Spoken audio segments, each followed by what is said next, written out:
అందరికీ నమస్కారం. జ్ఞానకుటీర్కు స్వాగతం. ఈ రోజు వీడియోలో విశ్వంలోని సౌర కుటుంబంలో భూమి మరియు చంద్రుడు ఎలా ఏర్పడ్డాయి, అలాగే భూమి మీద జీవం ఏర్పడడానికి ఏది కారణమైంది, ఆక్సిజన్ ఎలా ఫామ్ అయింది అనే దాని గురించి మీతో షేర్ చేయబోతున్నాను. అనంతమైన ఈ విశ్వంలో 4 బిలియన్ సంవత్సరాల క్రితం సూర్యుడు ఏర్పడిన తరువాత మిగిలిన ఆస్టెరాయిడ్స్ అన్నీ ఒకదానితో ఒకటి ఢీకొంటూ ఒక ఎర్రటి మండుతున్న గోళంలా తయారవుతూ వచ్చింది. అదే మన భూమి. భూమి కూడా అనేక వాయువులతో, ఎక్కువ ఉష్ణోగ్రతతో, ఎటు చూసిన అగ్నిపర్వతాలు, లావాలతో నిండి ఉండేది.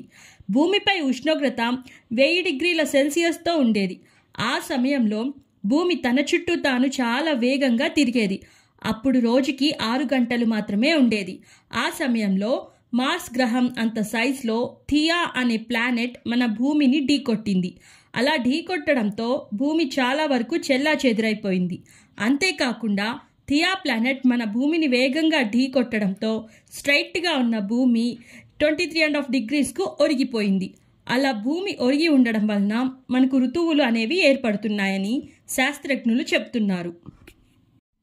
ఈ కొలిషన్ తరువాత భూమి నుండి వేరైన శకలాలన్నీ గురుత్వాకర్షణ శక్తి ద్వారా ఒక చోటికి చేరి చంద్రుడిగా ఏర్పడ్డాడు. చంద్రుడు ఏర్పడినప్పుడు మన భూమికి 22,000 కిలోమీటర్ల దగ్గరలోనే ఉండేవాడు. క్రమేణా కాలం మార్పులతో ప్రతి సంవత్సరం భూమి నుండి 4 సెంటీమీటర్ల దూరంలోకి చంద్రుడు దూరంగా వెళ్లడం జరిగింది. అలా 22,000 కిలోమీటర్ల దగ్గరున్న చంద్రుడు మన భూమికి 3,80,000 కోట్ల కిలోమీటర్ల దూరంలో ఉన్నాడు. అలాగే కొన్ని సంవత్సరాల క్రితం భూమి మీద ఉండే లావా అంతా చల్లబడడంతో ఒక బ్లాక్ బాల్గా మారింది. కానీ భూమిలో ఉండే ఎక్కువ ఉష్ణోగ్రత వల్ల నిరంతరం వాల్కనిక్ ఎరప్షన్స్ జరుగుతూనే ఉండేవి. ఆ సమయంలో స్పేస్లోని ఉల్కలు భూమి మీదకు వచ్చి ఢీకొట్టేవి. ఆ ఉల్కలు చిన్న చిన్న ఐస్ పార్టికల్స్ కలిగి ఉండేవని, వాటి మధ్యలో వాటర్ పార్టికల్స్ ఉండేవని సైంటిస్ట్ ప్రూవ్ అయిందని తెలుపుతున్నారు. అది ఎలాగంటే, సైంటిస్టులు ఒక ఉల్కను తీసుకొని మైక్రోస్కోప్ ద్వారా పరిశోధించి చూడగా వాటిలో చిన్న చిన్న నీటి బిందువులు కదలడం కనిపించాయని, వాటి ద్వారానే భూమి మీదకు నీరు వచ్చాయని నిర్ధారించారు.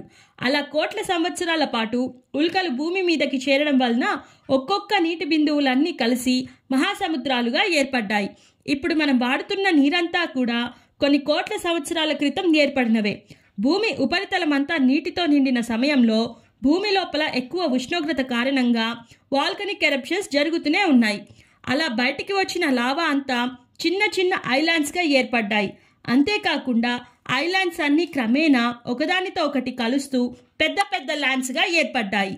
భూమి మీద ప్రతి జీవి కొన్ని కోట్ల కణాలతో ఏర్పడుతుంది. అలా భూమి మీద ఏర్పడిన మొట్టమొదటి జీవి ఏకకణ జీవి. దానినే ప్రోకరియోటిక్ సెల్ అని అంటారు. సుమారుగా 350 కోట్ల సంవత్సరాల క్రితమే భూమి మీద ప్రాణం పోసుకున్నాయని శాస్త్రజ్ఞులు చెబుతున్నారు. థియరీ ఆఫ్ ప్రైమరీ అబియోజెనెసిస్ ప్రకారం జీవిలో ప్రతి పని అంటే మెటబాలిజం, నాడీ వ్యవస్థ, జీన్స్ ఇలా ప్రతిదీ రసాయనిక చర్య ద్వారానే జరుగుతుందని, అలాగే ఈ థియరీ ప్రకారం భౌగోళికంలో ఎటువంటి జీవం లేని కొన్ని రసాయనిక పదార్థాల మధ్య జరిగిన రసాయనిక చర్య ద్వారానే జీవం ఏర్పడే అవకాశం ఉందని శాస్త్రజ్ఞులు నిర్ధారించారు. అంటే కొన్ని ప్రాణం లేని పదార్థాలు కలిసి ప్రాణం ఉండే జీవిగా ఏర్పడే అవకాశం ఉందని అర్థం. సముద్రంలోని నీరు భూమిలోకి వెళ్ళి అక్కడ వేడి వలన, అంటే సుమారుగా 400 డిగ్రీల వేడికి అమినో యాసిడ్స్, కార్బన్ మొదలగు ఎలిమెంట్స్ అన్నీ కలిసి హైడ్రోథర్మల్ వాట్స్ నుండి బయటికి వస్తూ ఉంటాయి. కావాల్సిన ఉష్ణోగ్రత లభించడం, పరిస్థితులు సహకరించడంతో బహుశా ఇక్కడే మొట్టమొదటిగా జీవం ఏర్పడి ఉండవచ్చు అని శాస్త్రజ్ఞుల అంచనా. ఇలా ఏర్పడిన ఏకకణ జీవి నుండి బ్యాక్టీరియా మరియు ఆర్కియా అనే 2 జీవులు పరిణామం చెందాయి. బ్యాక్టీరియాకి సంబంధించి సైనోబ్యాక్టీరియా, అది మొదటి ఫోటోసింథటిక్ బ్యాక్టీరియా. ఇదంతా జరిగేటప్పటికీ మన భూమి మీద ఇంకా ఆక్సిజన్ లేదు. అయితే సైనోబ్యాక్టీరియా మాత్రం సన్లైట్, కార్బన్ డైఆక్సైడ్ని పీల్చుకొని ఆక్సిజన్ని రిలీజ్ చేయడం మొదలుపెట్టాయి. అంటే మొక్కల్లో జరిగే ఫోటోసింథసిస్ ప్రాసెస్ అని అర్థం. అలా భూమి మీద నెమ్మదిగా ఆక్సిజన్ % బాగా పెరగడం జరిగింది. ఇలా ఏకకణ జీవి నుండి ఎవల్యూషన్ జరిగి కొన్ని వేల కోట్ల ప్రాణులు ఏర్పడ్డాయి. స్టూడెంట్స్ చూశారు కదా, ఈ విధంగా భూమి, చంద్రుడు అనేవి ఏర్పడ్డాయి. అలాగే భూమి మీద జీవం ఎలా ఏర్పడింది, ఆక్సిజన్ ఎలా ఫామ్ అయింది అనేది కూడా తెలుసుకున్నాం. ఈ వీడియో మీకు నచ్చినట్లయితే లైక్ చేయండి, షేర్ చేయండి, కామెంట్ చేయండి. అలాగే మా ఛానల్ని తప్పకుండా సబ్స్క్రైబ్ చేసుకోండి. పక్కనే ఉన్న బెల్ ఐకాన్ని యాక్టివేట్ చేసుకోండి. మా ఛానల్ నుండి నోటిఫికేషన్స్ ముందుగా మీకు వస్తాయి.